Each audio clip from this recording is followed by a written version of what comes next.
പ്രിയമുള്ളവരെ, വചനജ്വാല 1722 ദിനത്തിലേക്ക് പ്രവേശിക്കുന്ന ഇന്ന് മെയ് 19 ചൊവ്വാഴ്ച എല്ലാവർക്കും ഏറ്റവും സുന്ദരമായ ഒരു സുപ്രഭാതം ആശംസിക്കുന്നു. നമ്മൾ ഇന്ന് പരിശുദ്ധ ദൈവമാതാവിന്റെ വണക്കമാസം 19 ദിവസത്തിലേക്ക് പ്രവേശിക്കുന്ന ഇന്നത്തെ വചന വായനയിൽ എസെക്കിയേലിന്റെ പുസ്തകം 12 അധ്യായം 21 മുതൽ 28 വരെയുള്ള തിരുവാക്യങ്ങളും 13 അധ്യായം 1 മുതൽ 14 വരെയുള്ള തിരുവാക്യങ്ങളുമാണ് ഇന്ന് നാം ശ്രവിക്കുക. പ്രവചനം നിറവേറും. കർത്താവ് എന്നോട് അരുളി ചെയ്തു, മനുഷ്യപുത്ര, നാളുകൾ നീളുന്നു, ദർശനം നിറവേറുന്നില്ല എന്ന് ഇസ്രായേൽ നിഴലിലിരിക്കുന്ന പഴമൊഴിയുടെ അർത്ഥം എന്താണ്?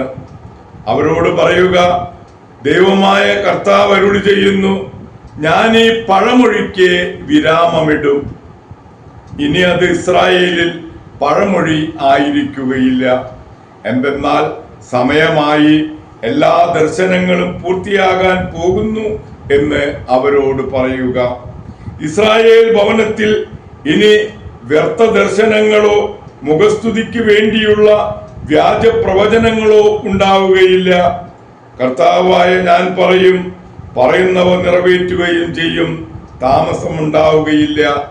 ധിക്കാരികളുടെ ഭവനമേ, നിങ്ങളുടെ നാളിൽ തന്നെ ഞാൻ സംസാരിക്കുകയും അത് നിറവേറ്റുകയും ചെയ്യുമെന്ന് ദൈവമായ കർത്താവ് അരുളി ചെയ്യുന്നു.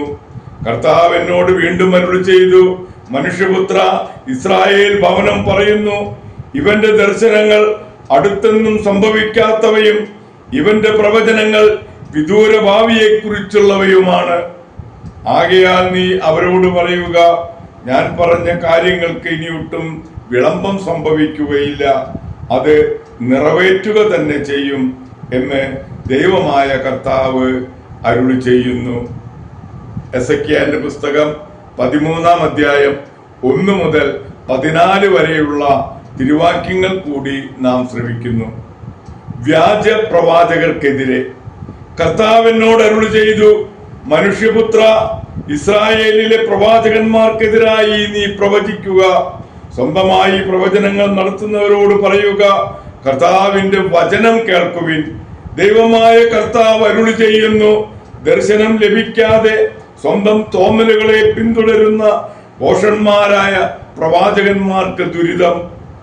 ഇസ്രായേലിലെ നിന്റെ പ്രവാചകന്മാർ നാശക്കൂമ്പാരങ്ങൾക്കിടയിൽ കഴിയുന്ന കുറുനരികളെ പോലെയാണ്. കർത്താവിന്റെ ദിനത്തിൽ ഇസ്രായേൽ ഭവനം യുദ്ധത്തിൽ ഉറച്ചു നിൽക്കാൻ വേണ്ടി നിങ്ങൾ കോട്ടയിലെ വിള്ളലുകൾ പരിശോധിക്കുകയോ കോട്ട പുതുക്കിപ്പണിയുകയോ ചെയ്തില്ല. അവർ കള്ളം പറയുകയും വ്യാജപ്രവചനം നടത്തുകയും കർത്താവ് അവരെ അയച്ചില്ലെങ്കിലും കർത്താവ് അരുളി ചെയ്യുന്നു എന്ന് അവർ പറയുകയും അവിടുന്ന് അത് നിറവേറ്റുമെന്ന് പ്രതീക്ഷിക്കുകയും ചെയ്യുന്നു. ഞാൻ പറയാതിരിക്കെ കർത്താവ് അരുളി ചെയ്യുന്നു എന്ന് നിങ്ങൾ പറഞ്ഞ ആ സമയത്തൊക്കെ നിങ്ങൾ മിഥ്യാദർശനം കാണുകയും വ്യാജ പ്രവർത്തനം നടത്തുകയുമല്ലേ ചെയ്തത്? കർത്താവ് അരുളി ചെയ്യുന്നു, നിങ്ങൾ വ്യാജം പറഞ്ഞതുകൊണ്ടും മിഥ്യാദർശനം കണ്ടതുകൊണ്ടും ഇതാ ഞാൻ നിങ്ങൾക്കെതിരാണ്. ദൈവമായ കർത്താവാണ് ഇത് പറയുന്നത്. വ്യാജം പ്രവചിക്കുകയും വ്യാജ ദർശനങ്ങൾ കാണുകയും ചെയ്യുന്ന പ്രവാചകന്മാർക്കെതിരെ എന്റെ കരം ഉയരും. എന്റെ ജനത്തിന്റെ ആലോചനാ സംഘത്തിൽ അവരുണ്ടായിരിക്കുകയില്ല. ഇസ്രായേൽ ജനത്തിന്റെ വംശാവലിയിൽ അവരുടെ പേര് എഴുതപ്പെടുകയില്ല. അവർ ഇസ്രായേൽ ദേശത്ത് പ്രവേശിക്കുകയുമില്ല. ഞാനാണ് ദൈവമായ കർത്താവ് എന്ന് അപ്പോൾ നിങ്ങൾ അറിയും. സമാധാനമില്ലാതിരിക്കെ സമാധാനം എന്നുദ്ഘോഷിച്ച് അവർ എൻ്റെ ജനത്തെ വഴിതെറ്റിച്ചു. എൻ്റെ ജനം കോട്ട പണിതപ്പോൾ അവർ അതിന്മേൽ വെള്ള പൂശി. കോട്ടയ്ക്ക് വെള്ള പൂശുന്നവരോട് പറയുക, അത് നിലംപരിചാകും, പെരുമഴ പെയ്യും, വലിയ കന്മഴ വർഷിക്കും, കൊടുങ്കാറ്റടിക്കും.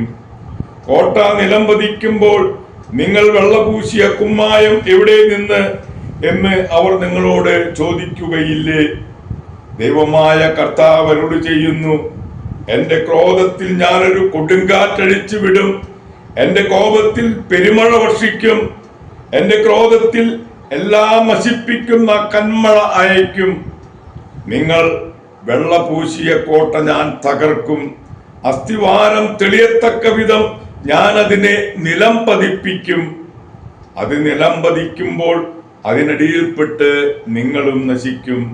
ഞാനാണ് കർത്താവ് എന്ന് അപ്പോൾ നിങ്ങൾ അറിയും. ദൈവത്തിന്റെ തിരുവചനമാണ് നാം ശ്രവിച്ചത്.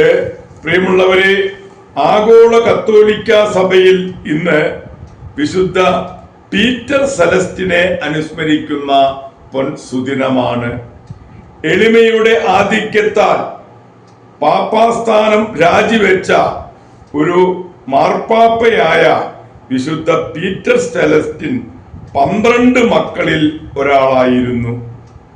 പിതാവ് ചെറുപ്പത്തിൽ തന്നെ മരിച്ചെങ്കിലും അമ്മ മകന് ഉന്നതമായ വിദ്യാഭ്യാസം നൽകി. 20-ാം വയസ്സിൽ 3 വർഷം ഒരു ഗുഹയിൽ ഏകാന്തവാസം കഴിച്ചു. തുടർന്ന് ജനങ്ങൾ തേടിപ്പിടിച്ച് പൗരോഹിത്യം നൽകിപ്പിച്ചു. വീണ്ടും ഏകാന്തമായി തന്നെ കഴിഞ്ഞു. പകൽ ജോലി, ഇടയ്ക്ക് പുസ്തകങ്ങൾ പകർത്തി എഴുതുക, രാത്രി ദീർഘനേരം കണ്ണീരോടെ പ്രാർത്ഥന, കൂടുതൽ ദിവസവും ഉപവാസം, മാംസവർജന, പലകയിൽ കിടപ്പ്, പാറക്കല്ല് തലയണയാക്കി വെക്കുന്നു. 36 ആശ്രമങ്ങൾ സ്ഥാപിച്ചു. പിന്നീട് മാർപ്പാപ്പയായി തിരഞ്ഞെടുത്തപ്പോൾ ഓടി രക്ഷപ്പെടാൻ ശ്രമിച്ചെങ്കിലും 5-ാം സെലസ്റ്റിൻ എന്ന പേരിൽ മാർപ്പാപ്പയായി. കാനൻ നിയമം പഠിച്ചിട്ടില്ലാത്തത് കൊണ്ട് 4 മാസത്തെ ഭരണത്തിന് ശേഷം രാജിവെച്ച് വീണ്ടും ഏകാന്തവാസം ആരംഭിച്ചു. 75-ാം വയസ്സിൽ മുൻകൂട്ടി സൂചിപ്പിച്ചിരുന്നത് പോലെ ഈ ലോകത്തോട് യാത്ര പറഞ്ഞു. പ്രിയമുള്ളവരെ, ഇന്ന് വിശുദ്ധ പീറ്റർ സെലസ്റ്റിന്റെ മാധ്യസ്ഥം യാചിച്ചുകൊണ്ട് ഈ നല്ല ദിവസത്തിലേക്ക് നമുക്ക് പ്രവേശിക്കാം. എല്ലാവർക്കും നല്ല ഒരു ചൊവ്വാഴ്ച ദിവസം ആശംസിക്കുന്നു. ദൈവം നമ്മെ ഓരോരുത്തരെയും സമൃദ്ധമായി അനുഗ്രഹിക്കട്ടെ.